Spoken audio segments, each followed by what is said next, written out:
Catch 30 Seconds to Mars on the Seasons World Tour 2024 with special guest AFI as they make a stop at the Utah First Credit Union Amphitheater on July 30th. Get your tickets now at livenation.com or listen to The Zone all day on Tuesday, July 23rd for your chance to win. DJ PK, and we're joined now by Brian Dunseth, soccer commentator from multiple outlets. You see him on TNT with the U.S. national team, on Apple calling RSL games. Good morning, Brian. Good morning, Dunny. I can't call you Brian. I know. I don't know even the last time I called you Brian. Who is this that you speak of? No, thanks, man. I just got off the show with Tony Miola on our show on Sirius XM, Channel 157, and hopefully this is a lot more fun because we just spent 3 hours effectively talking about the U.S. men's national team failure to exit their group. So yeah, man, I'm ready for something other than a punch in the face. Well, I got good news and bad news. We definitely want to talk to you about RSL, but PK hit me up with the U.S. men's national team. What is wrong? Some of the things that have always been said that are wrong. There aren't enough players playing in Europe. Well, the guys are in Europe. Now, how much they're playing varies player to player. And the whole pay-to-play, the athletes aren't getting developed the right way, and players are getting left out. Well, someone's been reading Twitter. More and more academies all the time. I know. But I talked to Pablo Mastroni about it yesterday, and he thought that the team was young. And I told him, Pat Riley said a long time ago, a third of the team should be young because that's how you improve. And a third of the team in the prime, they're the guys who win game in and game out. And then a third of the guys are the veterans who in big moments and in key times are the voice that says, we're going to do it and this is how we're going to do it. And that plays right into Pablo always saying, coach-guided, player-led. And he bought that, and he thought that this team lacked veteran experience in the big moments and in the tough times. Now, why is the roster selected the way it was? Did the coach get to do it? Are there more politics behind it? You can go down that road and probably need to. But you hear that, you hear all this other stuff. What do you think? Oh, that's a lot to unpack right there. You hit a couple different data points. What I would suggest is that right now we're in a moment in which everything is getting thrown against the wall and seeing what sticks. But when we're talking about this meeting, this group of players coming off the 2022 World Cup in Qatar and getting out of the group stage and facing Netherlands and effectively losing to Netherlands, I keep coming back to one thing. This is a failure to successfully navigate a group in which we all felt that, there's this hidden God-given right to beat Bolivia, beat Panama, and then go through to the next group after a tough challenge against Uruguay. But the reality is, has the team progressed? That's the biggest question. Has the team progressed underneath his coaching staff? And by the way, the announcement 20 minutes ago that BJ Callahan, the assistant coach who led the United States to the Gold Cup trophy when Greg Berhalter was not the head coach and in kind of this holding pattern, he's just been named Nashville's head coach. This group's average is 25 years old. That was the team that was on the field the other night against Uruguay. And I would suggest if you could look at the Uruguay game as an individual performance, the standard was incredibly high. But the decision and the reaction from Tim Ream picking up that red card against Panama changes the outlook. Obviously, referee performance was less than ideal for the U.S. men's national team. But at the end of the day, none of that matters because what we were told and how we were built up, Matt Crocker, U.S. Soccer, Greg Berhalter, et cetera, was that the Copa America was going to be the building block for the performance in the 2026 World Cup here in the United States.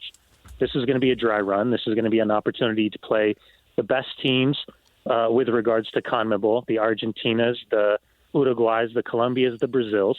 And this is going to be a chance to test ourselves and understand where we're at. And the reality is we're far off what we expected this performance or these performances to look like. So it's going to be really intriguing because remember, the guy that they hired, a guy named Matt Crocker, who came over from Southampton, was instrumental in both Wales and England's national team setup. His first choice, his first order of business was rehiring Greg Berhalter. That doesn't look good right now if you have the stones to pull the trigger and say Greg Berhalter is no longer going to be the manager of this U.S. men's national team because we feel as though somebody else can strike a better chord with this group. Excuse me. The thing that I don't understand as an outsider is why do the women in the U.S. have so much success, but the men come nowhere near it? Well, I mean, they haven't. The women got bounced from the World Cup over in New Zealand. I understand, but they still had more success than the men. Yeah, but it's a different category you're talking about. I mean, we really paved the way, the U.S. women's national team, for soccer because of the infrastructure and the college system, the ability for young girls in the country to have immediate access to playing the sport, whereas that was not the case around the world for a long, long time. You know, the powerhouses were France, the powerhouses were Norway, the powerhouses were Brazil, the powerhouses were Germany, and that's flipped upside down on their head. Now the powerhouses are Spain, now the powerhouses are Colombia, and we saw that in the Women's World Cup. And now we're chasing the tail of the dragon trying to catch up, and part of that catching up was hiring Emma Hayes, who's been extraordinarily successful with Chelsea's women's team, winning multiple Champions League finals, and now she's come over after Andonovski failed with this group of players and has had so much change that she left Alex Morgan off the Olympic roster. Right. So, you know, cold and ruthless. The men's game is a completely different animal. And we have this kind of like hero complex because we're American and we think that we have, you know, we're national champions, whether it's talking about baseball, football, basketball, golf, whatever it is, we're used to champions. Well, the reality is we can have the infrastructure. We can have the pay-to-play models. We can have the $300, you know, boots on our feet. We can have the crispy white jerseys. But there's something different. You know, I remember being at the stadium when the U.S. failed to qualify for the Olympics. And at the time, the Honduran coach was asked, what's the difference between your players and the American players? And it was pretty striking. He said, well, for Christmas, these kids are going to get multiple PlayStations and Nintendos and bicycles. He goes, my kids, they're going to get a ball. And that's a really telling moment when you say, okay, you know, what the options and what the haves versus the have-nots. You know, when you go up against a player and there's a look in his eye and he's playing for that crest and he's playing for himself and he's playing for his family and he's playing for his future, that's something I don't know how to verbalize correctly. But I can tell you that creates a completely different dynamic than some of our players are used to dealing with. Real Salt Lake brings in a teenager, Fidel Braz, for $200,000 from the USL, and 6 months later, they're moving him for more than $4 million to Chivas, and he's off to Mexico, and he's gone. I mean, it happened just like out of the blue. Everyone expected, I think, that it'd be Andres Gomez or Diego Luna, and that Braz was being set up this year, adapt to the league, and next year you'll be a starter because one of those guys will probably get moved in the offseason for big money. Instead, he's gone. So now, I guess in the short run, now what? They're going to be short. Chang may or may not be available for the game tonight, so they're going to be super shorthanded going to this. But they do have money going into a summer window. Is something big going to happen? I mean, you'd hope so. I mean, I don't know how much this was foreshadowing with Kurt and his staff, Luke Mulholland, everybody involved, or this is just pure dumb luck. It might be a little bit of both. Might be more pure dumb luck than anything, because Fidel just turns 18. I think he played in 16 matches. He maybe started 6. He had 2 assists, a couple of crossbars up in Vancouver, and something going on is in Liga MX right now. There's a bunch of rule adjustments that are happening in real time. We just saw Necaxa spend $5 million on Frankie Amaya from the New York Red Bulls as well. Cade Cowell, $10 million at the end of last season.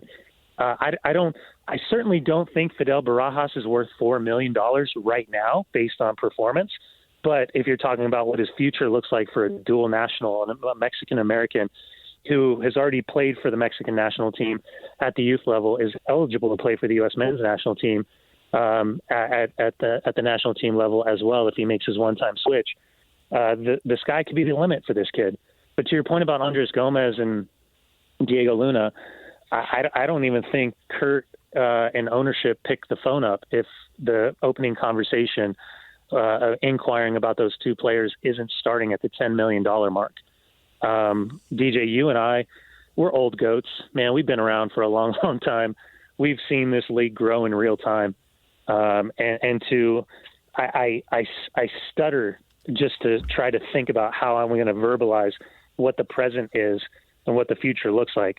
Because if this is the way the trajectory is going, all of a sudden, in a beautiful, beautiful moment, Real Salt Lake and Major League Soccer have turned into not only a buying league, but a selling league. And that's something that we've talked for a long, long time about, you and I, privately and publicly, because these are game-changing moments when you can find a young kid, play him 16 games, and flip him for over $3.8 million when it's all said and done. And by the way, keep a sell-on fee on the backside. That's an extraordinary piece of business.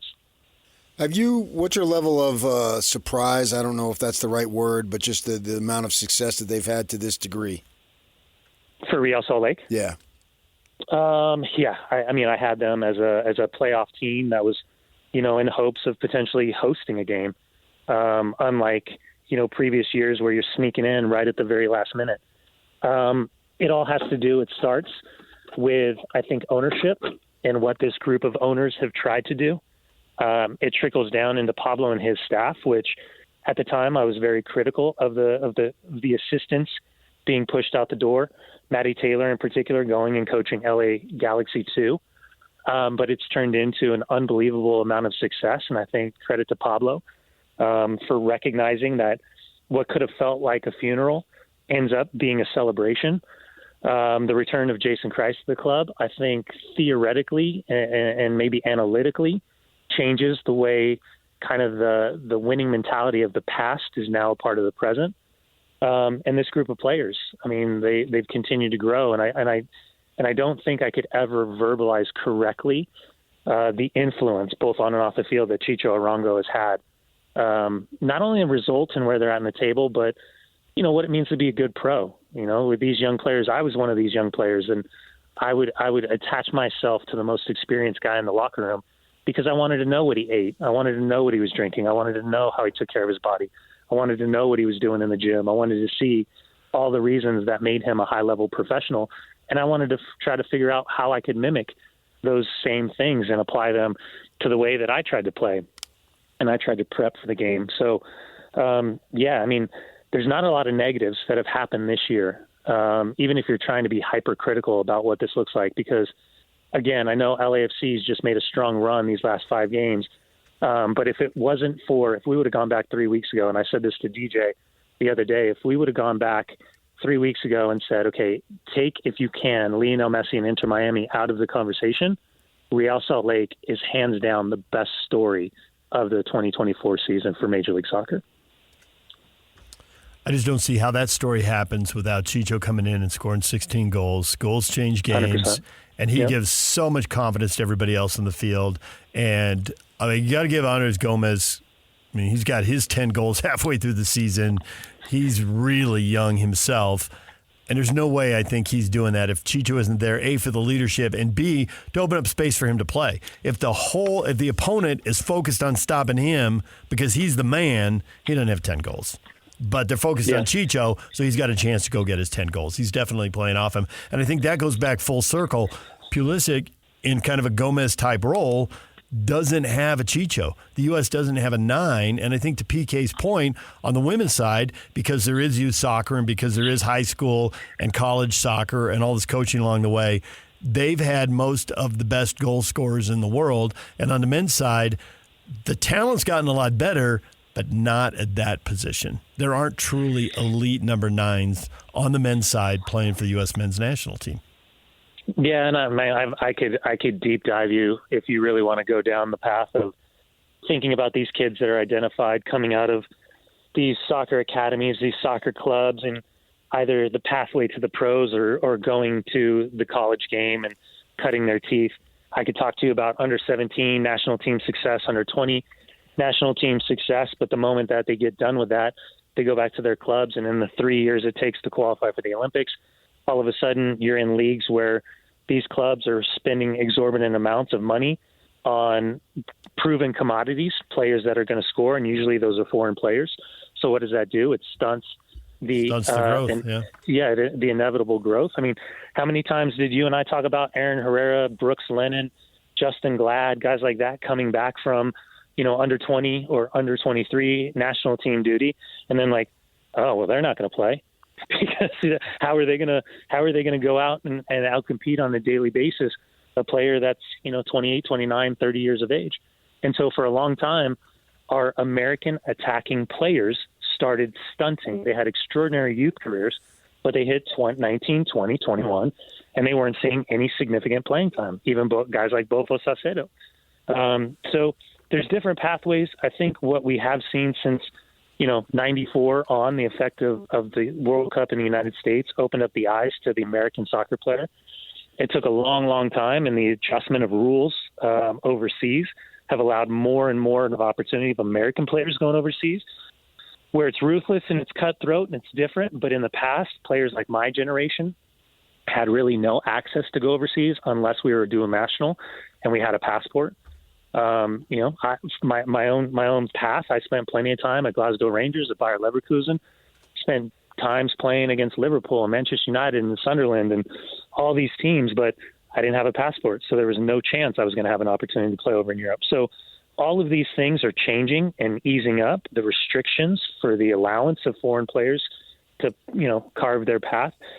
And, the success and or the failure of this national team isn't dependent upon players just playing overseas or players just playing in Major League Soccer.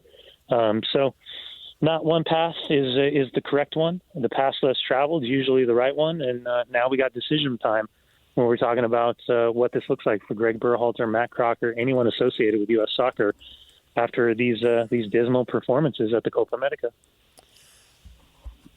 I like each week when we can have Pablo on because I feel like the guy is so deep in his responses and such a thinking man's coach. I feel like I ought to lay down because I'm visiting a therapist when he speaks. I mean, I just learn how to interact with people, and and you get people from all walks of life, and you get a teenager to somebody who's got 3 kids or 4 kids and everybody in between.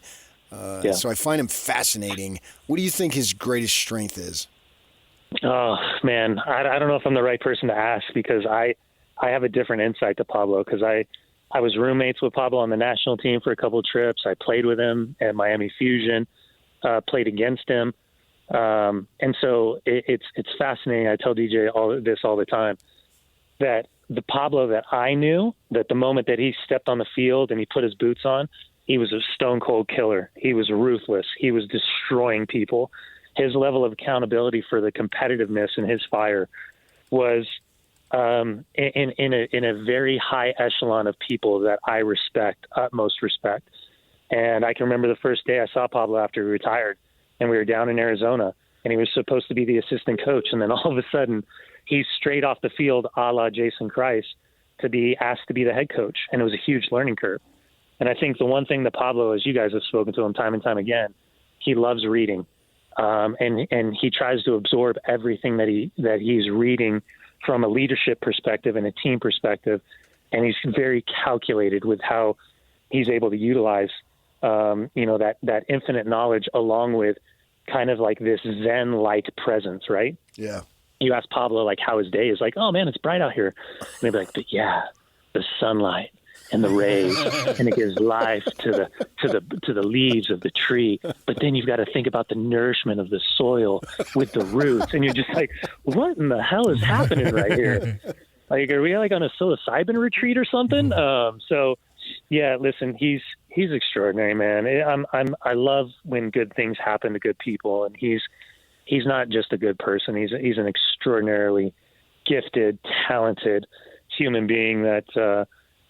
He's one of those guys that, as you know, when you talk to him, you want to be around him more and more because, it kind of like settles down the hectic BS that we find ourselves dealing with each and every day. And then what we realize, whether it's the political side of things in the world or there's just sitting in traffic, beeping our horns and giving each other the finger, or if it's just managing a group of men, at the end of the day, it comes down to communication and choosing your words wisely.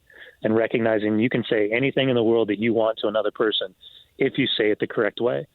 And Pablo's one of those guys that just wants to get the best out of everybody. And I think it's pretty incredible to see what he's capable of doing. And I, like you guys, I myself find each and every situation where I'm listening to the way that he's articulating what he's thinking and just blown away. Because it's far beyond my 3 semesters at Cal State Fullerton that I can comprehend. That's such an old line, and PK's just rolling because he's hearing it for the first time. I got a new audience. You do. You have a new audience for your old material. Now, was those 3 consecutive, though, or were they split up? Oh, consecutive. No, he got on a roll. Consecutive, yeah. I was on a roll. I never had to do study hall, and I didn't even declare a major. Nice. I, for all the kids out there listening, I highly suggest not going to prom knowing that you have a math test the next day, because that can go sideways. You can find yourself in pass-fail math at Cal State Fullerton the following semester. There you go. Dunny, we appreciate it as always. Thanks for joining us, and can't wait to see how RSL spends those millions. Yeah, I'm good at spending other people's money. You know that. Right? Hey, the player gets a percentage often, right? Does Fidel get a percentage of that? Or does it depend on the contract? Is it different deal to deal? Yeah, you're getting me into the weeds on this one. Okay. It all depends. Yeah. There's different formulas. It also depends on background. It also depends on, where the player was developed. Charleston Battery will get a percentage of this sale, but Real Salt Lake also is able to retain. At the end of the day, he's going to get a huge pay raise from what he was on. Yeah. And let's just put it this way. I don't think he's going to be hurting, but the pressure and the dynamic of playing for Chivas de Guadalajara, one of the big, massive clubs down in Mexico with the kind of spotlight and the focus and the intensity of the media, it's going to be a big jump in the evolution for this young man. So I wish him the best. I think he's a fantastic player. Maybe one day he returns, but in the meantime, what he's going to be asked of that scrutiny and that intensity, it'll be interesting to see how he handles it. Be a little different than that sophomore year at Cal State Fullerton. That sophomore semester, that was the third semester, right? Yeah. Yeah, whatever, man. I had to pay for parking passes and I had to pay for tuition. I was just happy to get a 99-cent bean and cheese burrito when it was all said and done. Dunny, thanks. We appreciate it. Appreciate it. Have a good day, guys. All right, Brian Dunseth, soccer commentator, and you'll hear him with Max Bretos on the broadcast tonight. Apple TV as RSL hosts the Houston Dynamo. Fireworks after the game. It's July 3rd. They will deliver on the fireworks. DJ and PK, we will deliver on everything you missed in this show next. NBA, college hoops. There's NBA news breaking. It's not massive. It's interesting. I think it's a smart move, and it's a smart move from a team you'd rather see make a dumb move. But I think they just made 2 smart moves, and we'll get to that next. Stay with us.